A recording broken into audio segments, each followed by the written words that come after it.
ஆன்மீக நேயர்கள் அனைவருக்கும் வணக்கம். இன்னைக்கு நம்ம சேனல்ல என்ன பார்க்க போறோம் அப்படின்னு பார்த்தீங்கன்னா, ஜூலை 21ஆம் தேதி புதன்கிழமை அன்று ஆடி மாத பௌர்ணமியானது வருகிறது. பொதுவாகவே பௌர்ணமி அப்படின்னு சொல்லும்போது இந்த நாள் சில பரிகாரங்களை செய்வதற்கும் கடவுளை வழிபடுவதற்கும் ஒரு ஏற்ற நாளாக கண்டிப்பா இருக்கிறது. ஸோ இந்த பௌர்ணமி அன்று பார்த்தீங்கன்னா கண்டிப்பாக பல்வேறு விதமான மாற்றங்கள், பல்வேறு விதமான திருப்பங்கள் ஒவ்வொரு ராசினியர்களுக்கும் அவர்களுடைய வாழ்க்கையில் எதிர்பார்க்காத ஒரு நேரமாக வந்து சேரும் அப்படின்னு சொல்லியிருக்காங்க. இந்த காலகட்டத்தில் சந்திர பகவானின் பார்வையால் கண்டிப்பாக உங்களுக்கு நினைத்ததெல்லாம் நடக்கணும் அப்படின்னு ஆசைப்பட்டீங்கன்னா இந்த ஒரு விஷயத்த நீங்கள் மறக்காமல் செய்யணுங்க. இந்த ஆடி மாத பௌர்ணமி அன்று இப்படி நீங்கள் வழிபட்டீங்கன்னா கண்டிப்பாக நீங்கள் நினைத்த விஷயம் நிச்சயமாக நிறைவேறும் அப்படின்னு சொல்லியிருக்காங்க.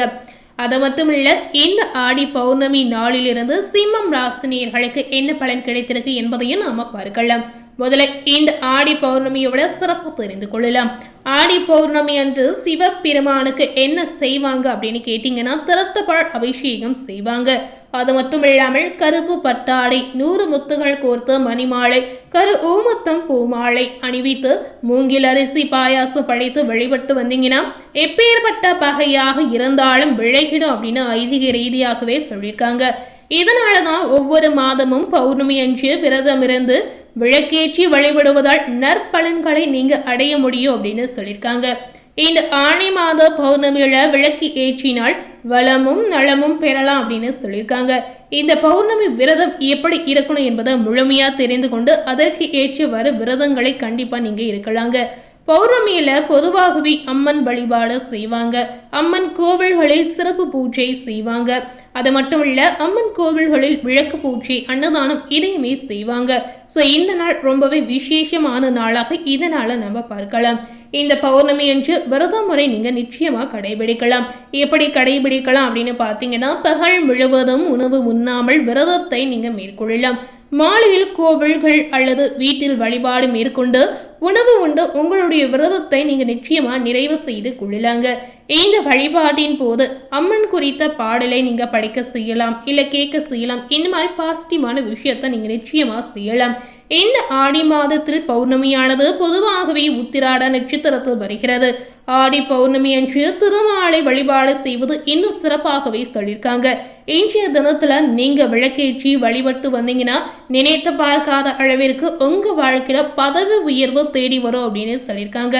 குடும்பத்தில் வளர்ச்சியும் அமைதியும் கிடைக்குங்க. புண்ணியம் சேரணும் அப்படின்னு நினைத்தீங்கன்னா இந்த ஒரு வழிபாட்டை மிஸ் பண்ணாம செய்திடுங்க. பொதுவாகவே ஏன் இந்த பௌர்ணமியில கிரிவலம் செல்றாங்க அப்படின்னு நிறைய பேருக்கு சந்தேகம் இருக்கலாம். இந்த பௌர்ணமியில கிரிவலம் செய்வதுதான் சிறப்பான விஷயமாக லட்சக்கணக்கான பக்தர்கள் பார்க்குறாங்க. இன்றைய அளவு பார்த்தீங்கன்னா லட்சக்கணக்கான பக்தர்கள் இந்த ஒரு விஷயத்தை கடைபிடித்து வராங்க. திருவண்ணாமலையில நீங்க காலடி வைத்த உடனே சிவபெருமானுடைய பரிபூரண அருளால் நிச்சயமா உங்களுடைய வேண்டுதல் என்னவாக இருந்தாலும் நிறைவேறும் அப்படின்னு சொல்லியிருக்காங்க. இந்த நேரத்துல நீங்க மலையினை சுற்றி வருவதால் மனதிற்கு ஒரு விதமான அமைதி கிடைக்கும், உடலிற்கு ஆரோக்கியம் கிடைக்கும். கூட்டமாக பாடல்களை பாடிக்கொண்டு நீங்க சுற்றும் போது ஆன்ம பலமும் தேக பலமும் கிடைக்கும் அப்படின்னு சொல்லியிருக்காங்க.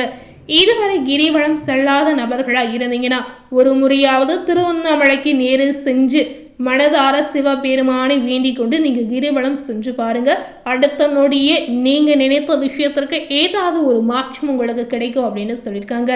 ஸோ கண்டிப்பா இந்த ஆடி பௌர்ணமியில சிவபெருமானுடைய வழிபாட்டை மிஸ் பண்ணாம பண்ணிடுங்க. சிவபெருமானை மட்டும்தான் வழிபடணுமா அப்படின்னு கேட்டீங்கன்னா கண்டிப்பா கிடையாதுங்க.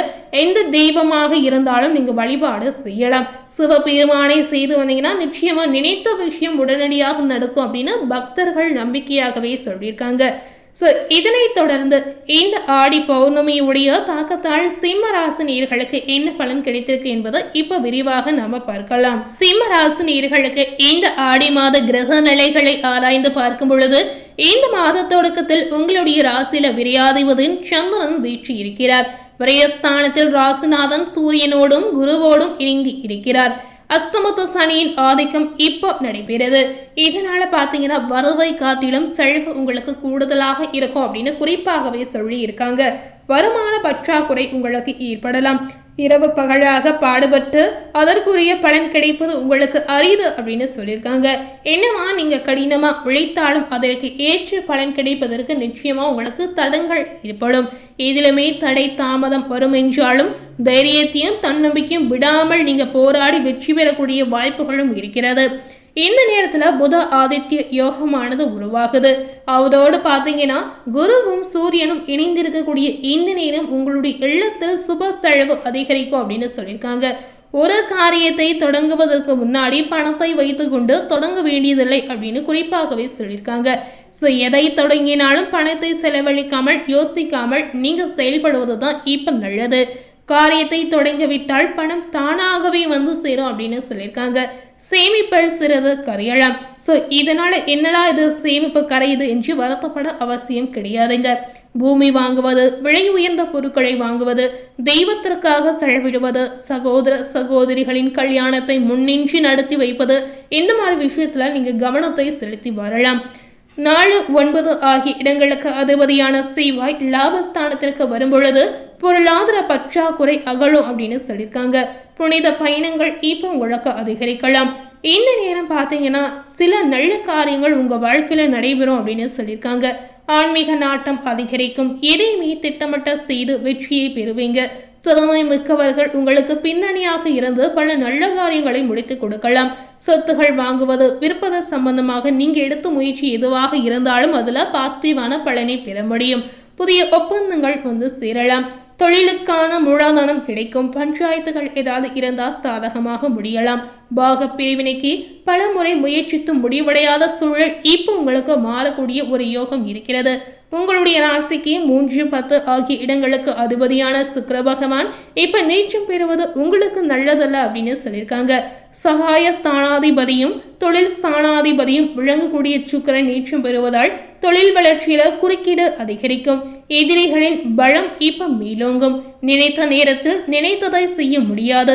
இந்த மாதிரி நிறைய விஷயங்கள் உங்க வாழ்க்கையில நடக்க போகிறது. வெற்றிக்குரிய தகவல் உங்களுக்கு கிடைக்கணும் அப்படின்னு ஆசைப்பட்டீங்கன்னா திசா புத்திக்கேற்ற தெய்வ வழிபாடுகளை நீங்க மேற்கொள்ள வேண்டும். பொது வாழ்வில் உள்ளவர்களுக்கு புகழ் அதிகரிக்கும்.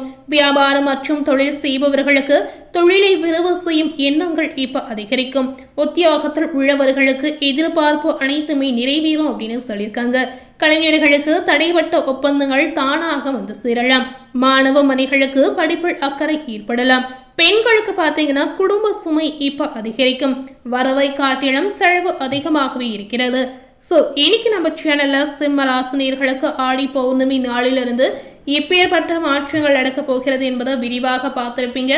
மேலும் இது போல ஒரு புதிய தகவலை தெரிந்து கொள்ளணும் அப்படின்னு நினைத்தீங்கன்னா மறக்காம நம்ம சேனலை சப்ஸ்கிரைப் பண்ணி பக்கத்தில் இருக்கக்கூடிய பெல் பட்டனையும் மறக்காம ப்ரெஸ் பண்ணிடுங்க.